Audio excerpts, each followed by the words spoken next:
Hello and welcome to your weekly entertainment news supplement on Africa's finest TV station, Channels Television. I am your host, Mayowa Ogundele. As always, we have a lot to show and tell, so let me give you a sneak peek into the rundown.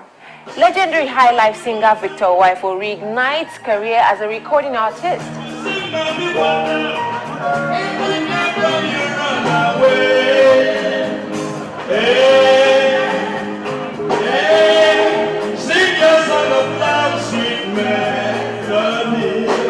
Fuji music star Alao Malaika records hip-hop track to preach peace.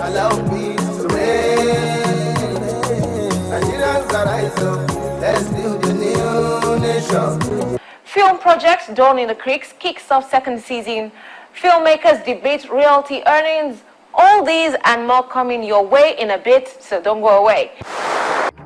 New world, new view, loads of platforms, but it's all about the trends. Getting real-time updates as it happens is key, and sharing same is more important. Join Channels B, our online community on trending topics in the social cyberspace, where young Nigerians from around the world converge and engage in discussions that will shape the future of the country. Every morning, 3:30 p.m. Channels B, giving wings to new media. We begin today with the rejuvenation of legendary musician Sir Victor Uwaifo, who has made a comeback into mainstream music with the release of a contemporary double CD album. Take a look.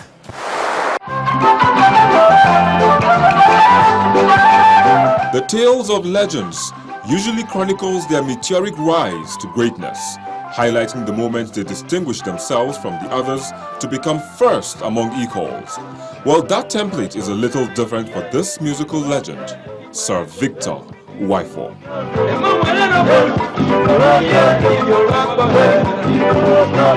He conquered the highlife music scene in Africa and abroad from the 60s onward, and by the early 80s he has earned his legendary status in world music with great songs like Joromi, The Guitar Boy, and many others surviving the attention deficit plaguing world music to remain evergreen.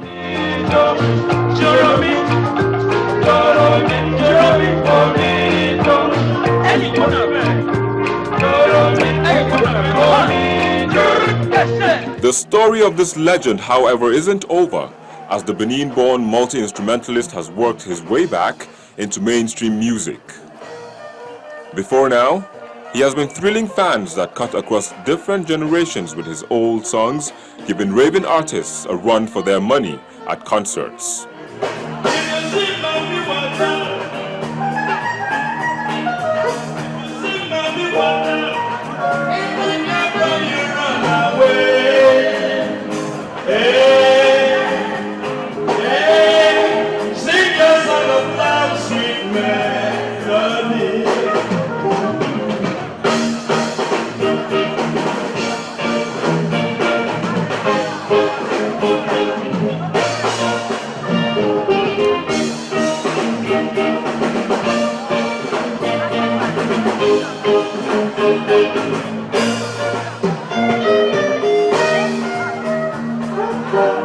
As if that isn't enough, the septuagenarian completes his rejuvenation with a release of a new double album, A Legend Reborn, mashing his old sounds with the modern hip-hop.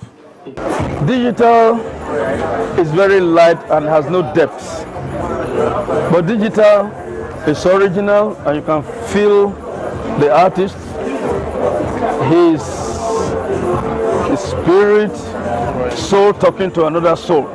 Okay. Yeah, but the computer has not got any soul. Computer cannot tell you, cannot interpret your dreams. Right. But with digital, you are playing live. You are talking to another soul, and you are interpreting other people's minds at the same time. Like an instrument like sax, there's breath in it. Yeah, you play, you know, there's that breath. Computer cannot express breath and soul feelings, you know, in an instrument. That digital and analog fused together, you now have a reborn or rebirth of a mongrel of sound. Now signed to multiple award winner Two-Face's Hypertech Music, Sir Victor Uwaifo on the album collaborated with young acts including Ice Prince, Two-Face, Waje amongst others, with his beatmaker son Andre Vibes lacing the beats. It's great having legends come back, and especially when they are working with the younger generation of artists in Nigeria. It's pretty awesome, and it's a privilege for those artists who work with them too. On his part, Two-Face compares music quality from the early days and concludes that fans now dictate the tunes. I think it's the culture of not celebrating quality music that is making artists lazy. I think it's the culture of people just celebrating mediocrity in the music game.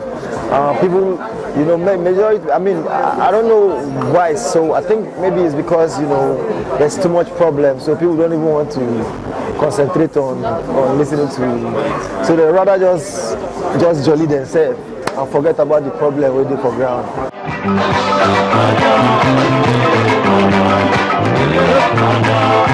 Music lovers appeared excited to have new works from the living legend as they try to pick personal favorites from his old repertoire. I like Jeremy. I even did, my team and I did a cover for Jeremy. I love that song. I like Siwo, Siwo. I think it will be Gyodo, Gyodo. Have you heard that one? All time and Jeremy, Guitar Boy. Lodari, I like Kirikasi, I like Jesume, I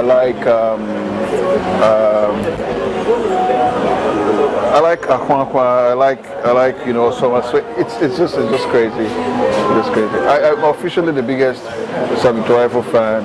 The love of money is the root of all evil. Yeah. You need some money to fight the evil. Yeah. You need some money to do many things. Yeah. And so goes the tale of this musical legend whose rebirth shows he's still got an ace up his sleeves.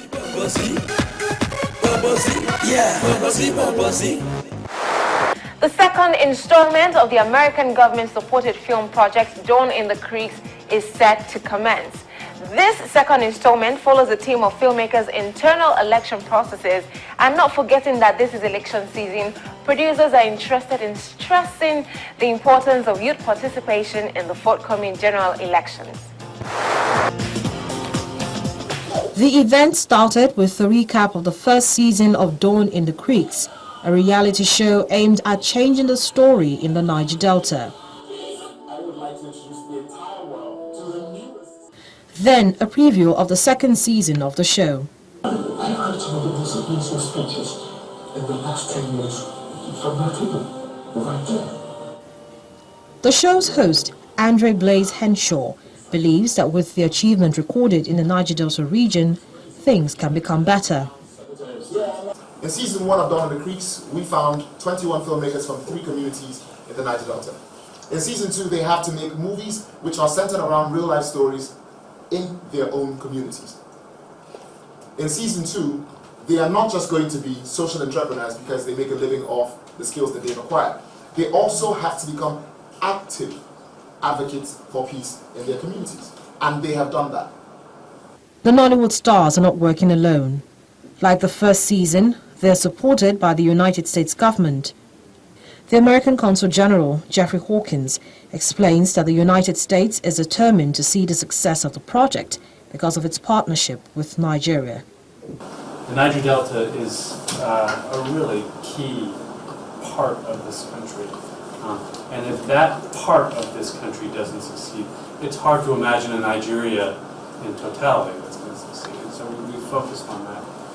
And we thought it was worth an investment in an exercise like this, just to try and have people from the Delta, like Andre, talk to other people from the Delta, young people, and provide them with an alternative vision of what their region could be. And we thought that was worthwhile. Taking a cue from the first season, this second season of the show may well provide Nigerians with vital lessons, especially with the general elections just around the corner.